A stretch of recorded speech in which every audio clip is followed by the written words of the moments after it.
প্রিয় শিক্ষার্থীবৃন্দ, আসসালামু আলাইকুম। আশা করি তোমরা সবাই ভালো আছো, সুস্থ আছো। শিক্ষার্থীবৃন্দ, আমাদের আজকের নির্ধারিত ক্লাস অষ্টম শ্রেণীর। আমরা আজকে বাংলা প্রথম পত্রের একটি কবিতা আলোচনা করব। কবিতাটি হলো নারী। এই কবিতাটি লিখছেন কাজী নজরুল ইসলাম।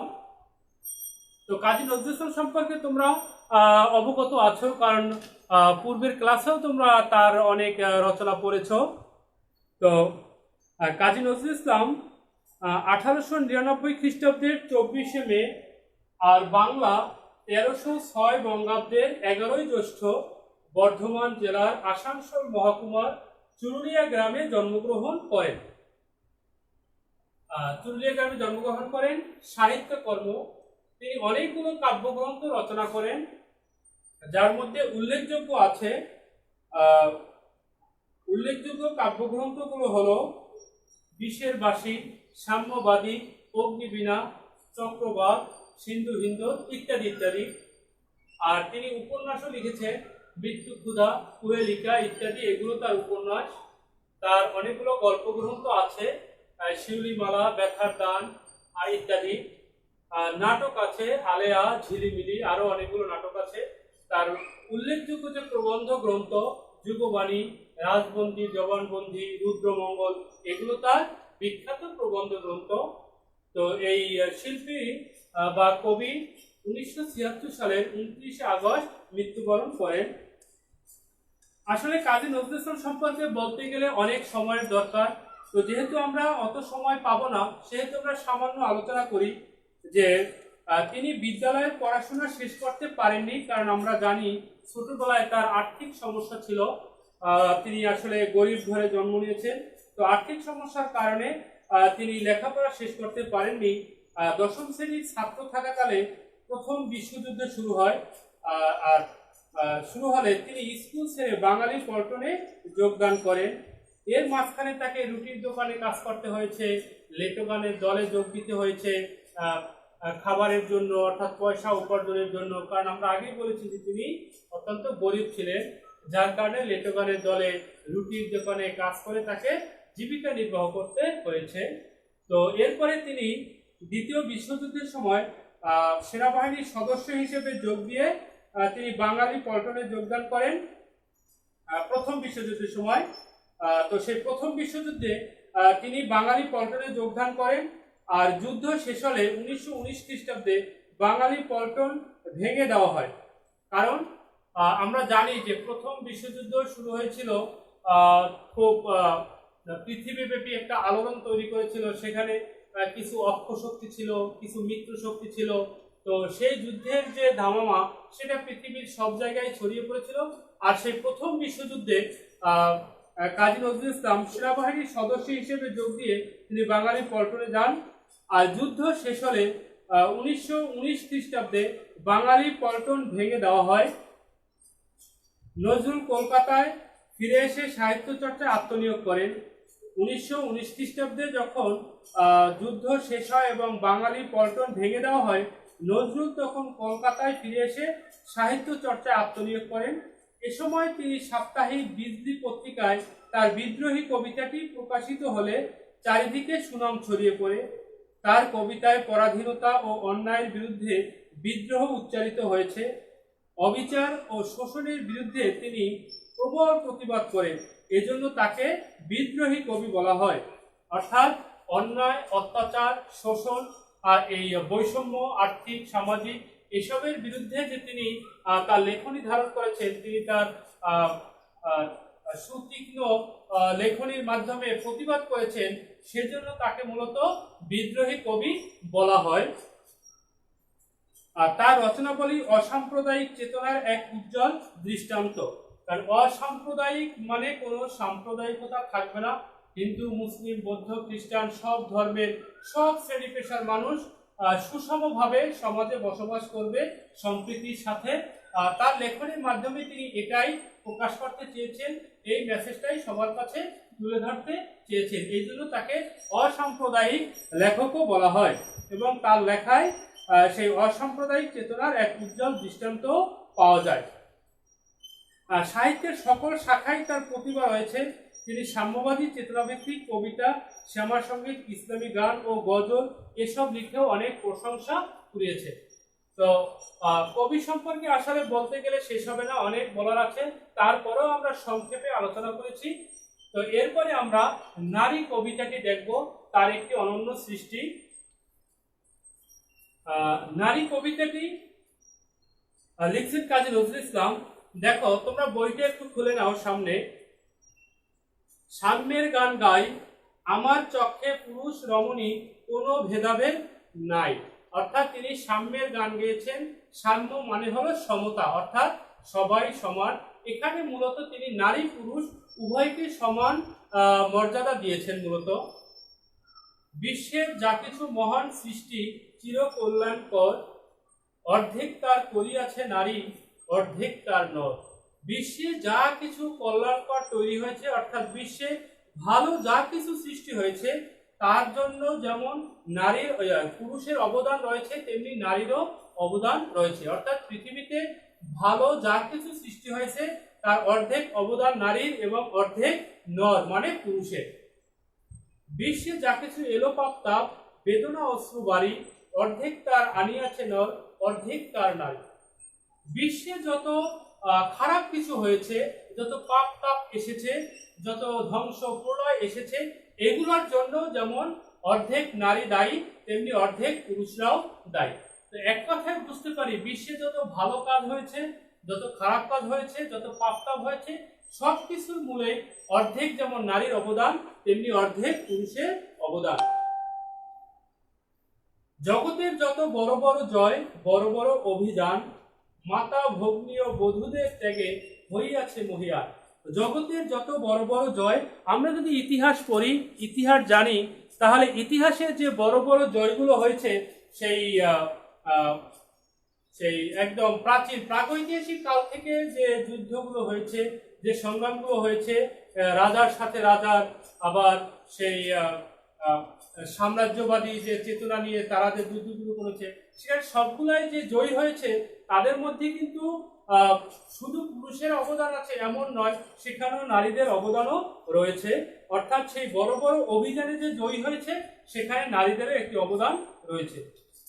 মাতা ভগ্নী বধূরা তারাও সেখানে অনেক ত্যাগ করেছেন। মায়েরা তাদের ছেলেকে যুদ্ধে পাঠিয়েছেন, সেই যুদ্ধে তাদেরকে বিভিন্নভাবে সহযোগিতা করেছেন। বধূরা তাদের স্বামীদেরকে যুদ্ধে পাঠিয়েছেন, বিভিন্নভাবে সহযোগিতা করেছেন। বোনেরা তাদের ভাইদের পাঠিয়েছেন, তাদেরকেও সেই যুদ্ধে বিভিন্নভাবে সহযোগিতা করেছেন। তাহলে পুরুষরা যে যুদ্ধে জয়ী হয়েছে, বড় বড় জয়ী, এজন্য মাতা মানে মা, ভগ্নী মানে বোন, বধূ মানে স্ত্রী, এদেরও অবদান রয়েছে। কোন রণে কত খুন দিল নর, লেখা আছে ইতিহাসে। রণ মানে যুদ্ধ বা লড়াই। কোন যুদ্ধে কোন সংগ্রামে কতজন পুরুষ জীবন দিয়েছে, সেটা ইতিহাসে লেখা আছে। কত নারী দিল শিথির সিঁদুর, লেখা নাই তার পাশে। অর্থাৎ কত নারী শিথির সিঁদুর দিল। শিথির সিঁদুর দেওয়া মানে হলো, আমরা জানি সনাতন ধর্মে যদি কারো স্বামী মারা যায়, তাহলে স্ত্রী আর সিঁদুর করতে পারে না, সিঁদুর মুছে ফেলতে হয়। তাহলে এখানে কত নারী দিল শিথির সিঁদুর, অর্থাৎ কত নারীরাই তাদের স্বামীদের হারিয়েছে, ত্যাগ স্বীকার করেছে, সেটা কিন্তু সেই ইতিহাসে লেখা নাই। কত মাতা দিল হৃদয় উপরি, কত বোন দিল সেবা। কত মা তাদের হৃদয় নিংড়ানো ভালোবাসা সহযোগিতা দিয়ে তাদেরকে যুদ্ধে জয়ী করেছেন, এবং কত মা তাদের সন্তানকে হারিয়েছেন, এবং কত মা তাদের সন্তানের সেবা দিয়েছেন। কত বোন দিল সেবা, কত বোন যে তাদের ভাইদের সেবা দিয়েছে, সেবা করেছে সেই যুদ্ধে হতাহত অবস্থায়, সেটা কিন্তু ইতিহাসের পাতায় লেখা নাই। বীরের স্মৃতি স্তম্ভের গায়ে লিখিয়া রেখেছে কেবা। অর্থাৎ বীরের যে স্মৃতি স্তম্ভ, সেখানে কিন্তু এই মাতা ও বোনের যে ত্যাগ, তাদের যে সহযোগিতা সহমর্মিতা, সেটা সেখানে লেখা নাই। কোনো কালে একা হয়নি কো জয়ী, পুরুষের তরবারি। কোনো সময় পুরুষরা নিজেদের তরবারির জোরে একারা জয়ী হতে পারেনি, কেননা প্রেরণা দিয়েছে, শক্তি দিয়েছে বিজয় লক্ষ্মী নারী। সেখানে নারীরা উৎসাহ দিয়েছে, উদ্দীপনা দিয়েছে, প্রেরণা দিয়েছে। তাদের সেই উদ্দীপনা, উৎসাহ, প্রেরণার কারণেই মূলত সেই পুরুষরা যুদ্ধে জয়ী হয়েছে। সে যুগ হয়েছে বাসি, যে যুগে পুরুষ দাস ছিল না তো নারীরা ছিল দাসী। অর্থাৎ এমন একটা যুগ ছিল যেখানে পুরুষরা ছিল প্রভুর মতো মালিক, স্বামী, আর নারীদেরকে দাসী হিসেবে কল্পনা করত, তাদেরকে দাসী হিসেবে খাটাতো এবং দাসীর মতোই তাদের সাথে আচরণ করত, ব্যবহার করত। তো কবি বলেছেন সেই যুগ এখন বাসী হয়ে গেছে, যে যুগে নারীরা দাসী ছিল কিন্তু পুরুষরা দাস ছিল না, তারা মালিক ছিল। বেদনার যুগ, মানুষের যুগ, সাম্যের যুগ আজি। অর্থাৎ আজকে বেদনার যুগ, আজকে মানুষের যুগ, আজকে সাম্যের যুগ। সাম্য মানে সমতা, সবাই সমান, এখানে নারী পুরুষ কোনো ভেদাভেদ নাই। অর্থাৎ নারী পুরুষ সবার একই পরিচয়, তারা মানুষ। এখনকার যুগটাই হলো মানুষের যুগ, এখানে নারী পুরুষ বলতে ভেদাভেদ থাকবে না, মর্যাদার ক্ষেত্রেও তাদের মধ্যে কোনো ভেদাভেদ থাকবে না। অর্থাৎ নারী পুরুষের মধ্যে সমতা করতে হবে, সেই যুগই এখন এসেছে। এই জন্যই বলছে মানুষের যুগ, সাম্যের যুগ। কেহ রহিবে না বন্দী কাহারো, উঠিছে ডঙ্কা বাজি। কেহ রহিবে না বন্দী কাহারো, অর্থাৎ কেউ কারো কাছে বন্দী থাকবে না। সেরকম ডঙ্কা বা ডাক, জয়ঢাক বেজে উঠেছে যে কেউ এখন কারো কাছে বন্দী থাকবে না। অর্থাৎ কোনো নারীকে এখন আর অমর্যাদা অবহেলা করা যাবে না, বন্দী দাসী করে রাখা যাবে না, তাদেরকেও সমান মর্যাদা দিতে হবে। নর যদি রাখে নারীরে বন্দী, তবে এরপর যুগে, নর মানে পুরুষরা যদি নারীদেরকে বন্দী রাখে, অমর্যাদা করে, অবহেলা করে, তাহলে এরপর যুগে আপনারই রচা ওই কারাগারে পুরুষ মরিবে ভুগে। তাহলে পুরুষরা যেই সিস্টেম তৈরি করেছিল যেখানে নারীদেরকে দাসী হিসেবে রাখা হবে, তাদেরকে অবহেলা করা হবে, তাহলে এর পরবর্তী যুগে ঠিক এই কারাগারেই, অর্থাৎ পুরুষদের সৃষ্টি করা এই নিয়মের মধ্যেই পুরুষদেরকে তখন দাস হিসেবে রাখা হবে, নারীরা তখন পুরুষদেরকেই অবহেলা অমর্যাদা করবে।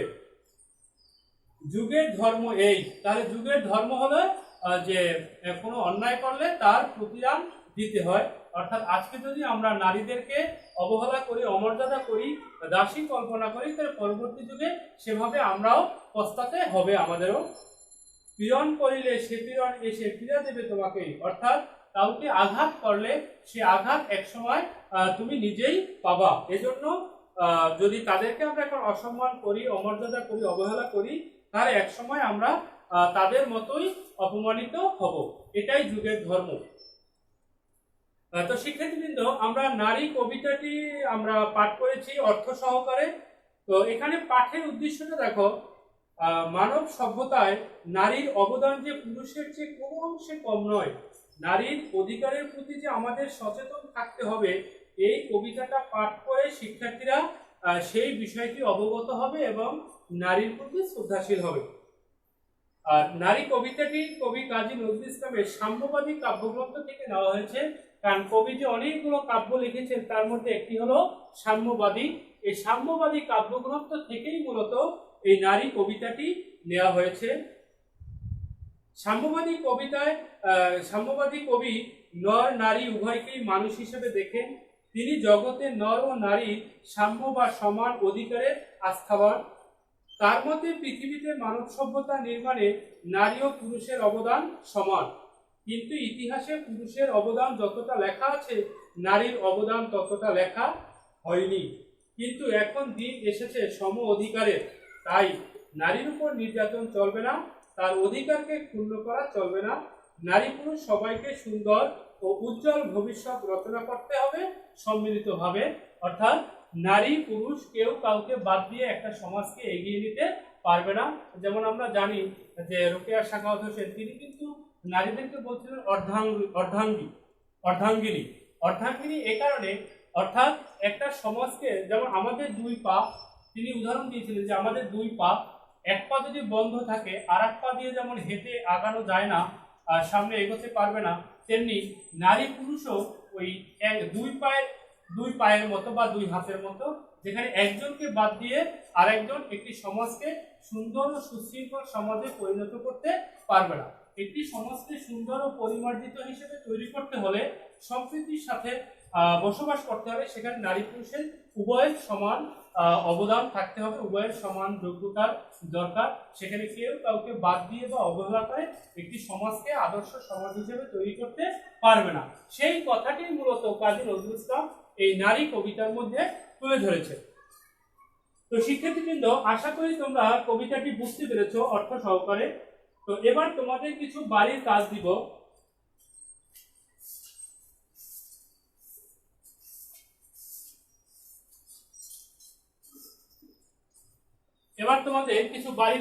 অবশ্যই বাড়ির কাজগুলো তোমরা কমপ্লিট করবে এবং নির্দিষ্ট সময় আমাকে সেগুলো দেখাবে।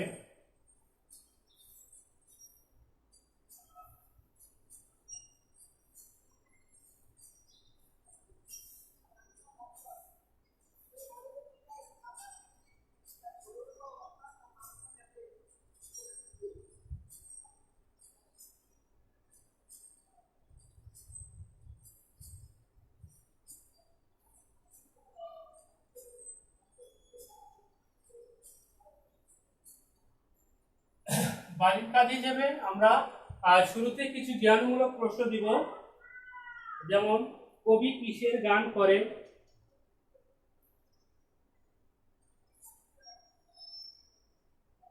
কবি কিসের গান করেন? কবি কিসের গান করেন? বীরের স্মৃতি স্তম্ভের গায়ে কোন বিষয়টি লেখা হয়নি?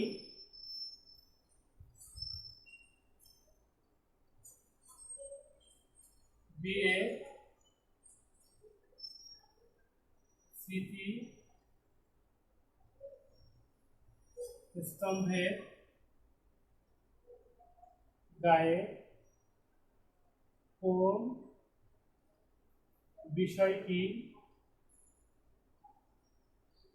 লেখা? বীরের স্মৃতিস্তম্ভের গায়ে কোন বিষয়টি লেখা হয়নি?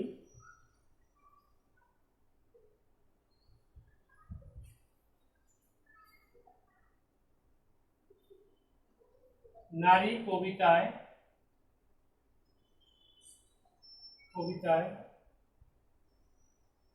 কোন যুগ বাসী হওয়ার কথা বলা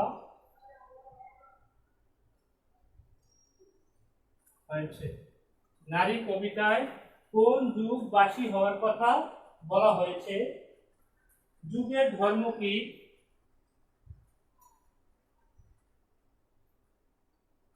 যুগের ধর্ম কি? এরপরে দেখো, বিজয় লক্ষ্মী নারী অর্থ কি? বিজয়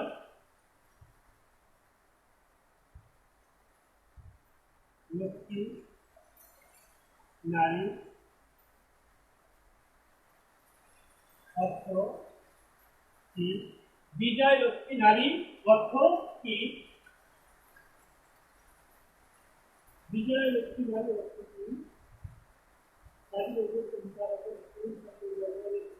কি? কাজী নজরুল ইসলাম তার রচনায় কোন শব্দ ব্যবহারে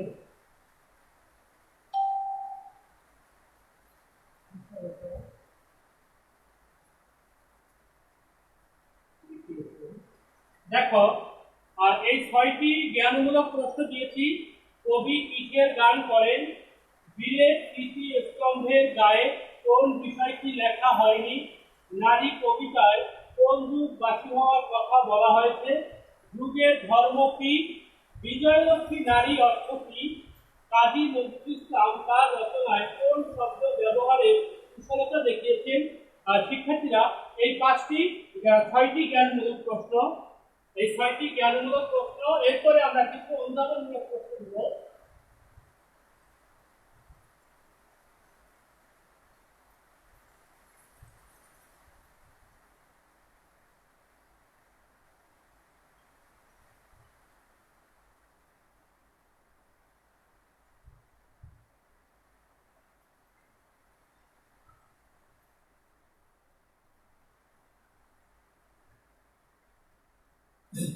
আমরা কিছু অনুধাবনমূলক প্রশ্ন দিব।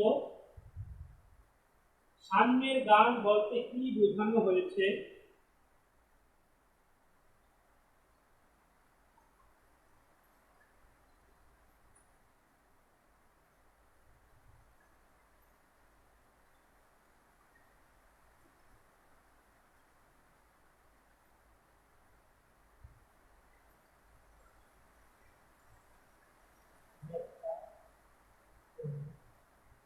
একটা সাম্যের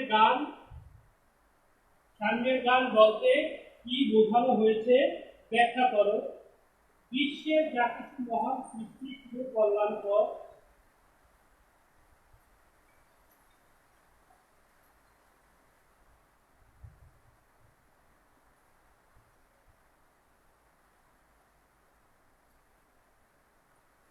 মহান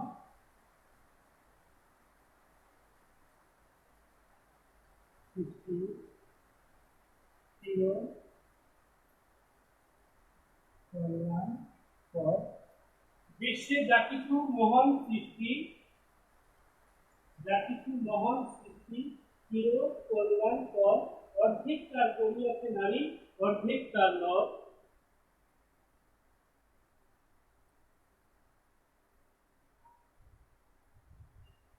অর্ধেক তার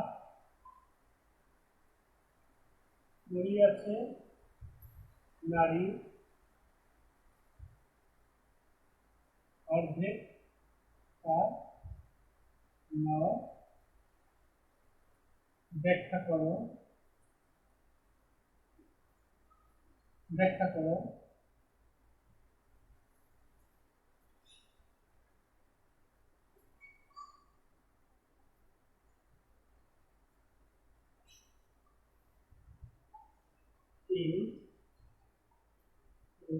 বিলের সৃষ্টি কারণ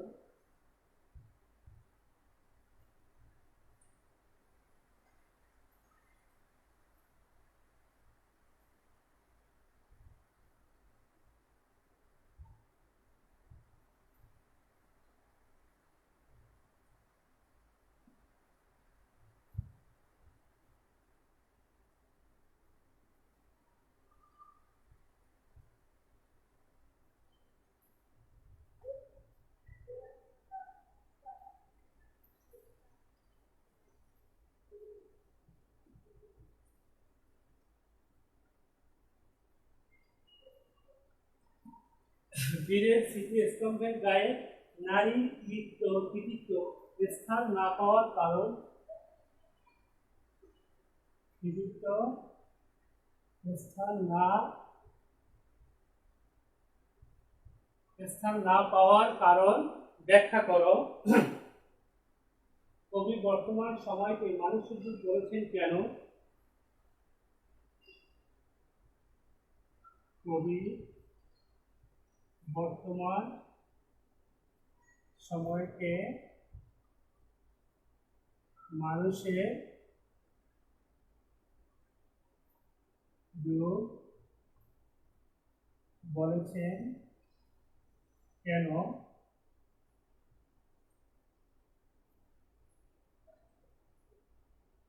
বর্তমান সময়কে মানুষের যুগ বলেছেন কেন ব্যাখ্যা করো। কিরণ করলে সে কিরণ এসে কিরণের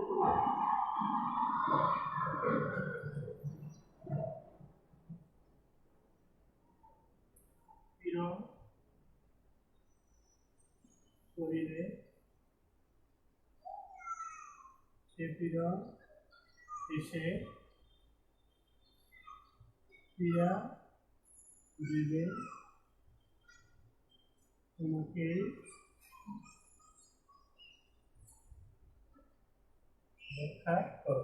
দেখো শিক্ষার্থীবৃন্দ, আমরা তোমাদের 5টি অনুধাবনমূলক প্রশ্ন দিয়েছি। সাম্যের গান বলতে কি বোঝানো হয়েছে ব্যাখ্যা করো। বিশ্বের যা কিছু মহান সৃষ্টি চির কল্যাণকর, অর্ধেক তার করিয়াছে নারী, অর্ধেক তার নর, এটি ব্যাখ্যা করো। বীরের স্মৃতিস্তম্ভের গায়ে নারীর কৃতিত্ব স্থান না পাওয়ার কারণ ব্যাখ্যা করো। কবি বর্তমান সময়কে মানুষের যুগ বলেছেন কেন ব্যাখ্যা করো। পীড়ন করিলে সে পীড়ন এসে পীড়া দেবে তোমাকেই ব্যাখ্যা করো। আমরা কিন্তু আমাদের লেকচারে সবগুলো প্রশ্নের উত্তর বলেছি। তোমরা যদি আমাদের লেকচারগুলো মনোযোগ দিয়ে শুনে থাকো তাহলে সেখানে আমরা সবগুলো প্রশ্নের উত্তরই বলেছি। অবশ্যই তোমরা সেই লেকচারগুলো আবার ভালো করে শুনবে, তাহলে সবগুলো প্রশ্নের উত্তর দিতে পারবে।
যে বিষয়গুলো অনুধাবন করবে, এই কবিতা থেকে যেই বিষয়গুলো তোমরা অনুধাবন করার চেষ্টা করবে, যেমন মানব সভ্যতা নির্মাণে পুরুষ ও নারীর যৌথ ভূমিকা বিশ্লেষণ, মানব সভ্যতা নির্মাণে পুরুষ ও নারী যৌথ অবদানের স্বরূপ বিশ্লেষণ। মানব সভ্যতা নির্মাণে পুরুষ ও নারীর যে যৌথ ভূমিকা বা যৌথ অবদানের স্বরূপ সেটা বিশ্লেষণ করা। পৃথিবীর সকল বিজয় গাথায় নারীর অবদান নির্ণয়।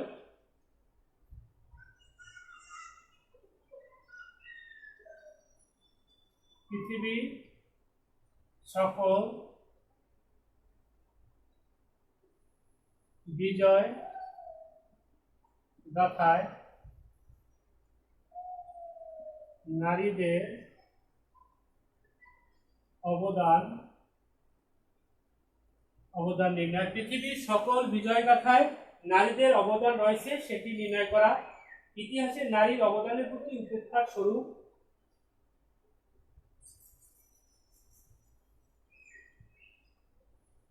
ইতিহাসে নারীর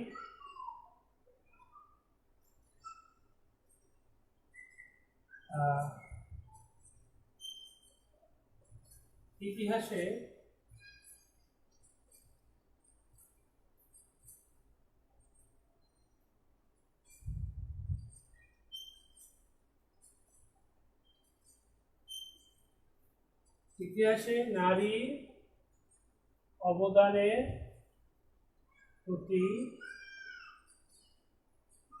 উপেক্ষার স্বরূপ। ইতিহাসে নারীর অবদানের প্রতি যে উপেক্ষা করে সেই বিষয়টি জানতে পারবে।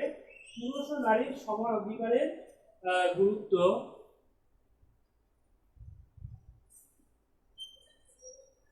পুরুষ ও নারী সমান অধিকারের প্রতি গুরুত্ব। দেখো এই কবিতা থেকে তোমরা যে বিষয়গুলো অনুধাবন করার চেষ্টা করবে, যে মানব সভ্যতা নির্মাণে পুরুষ ও নারীর যৌথ অবদানের স্বরূপ বিশ্লেষণ। পৃথিবীর সকল বিজয় গাথায় নারীদের অবদান নির্ণয়। ইতিহাসে নারীর অবদানের প্রতি উপেক্ষার স্বরূপ। পুরুষ ও নারীর সমান অধিকারের প্রতি গুরুত্বারোপ বা গুরুত্ব। এগুলো তো শিক্ষার্থীবৃন্দ, আমাদের নারী কবিতার আলোচনা আমরা এখানেই শেষ করেছি। আশা করি তোমরা বুঝতে পেরেছো।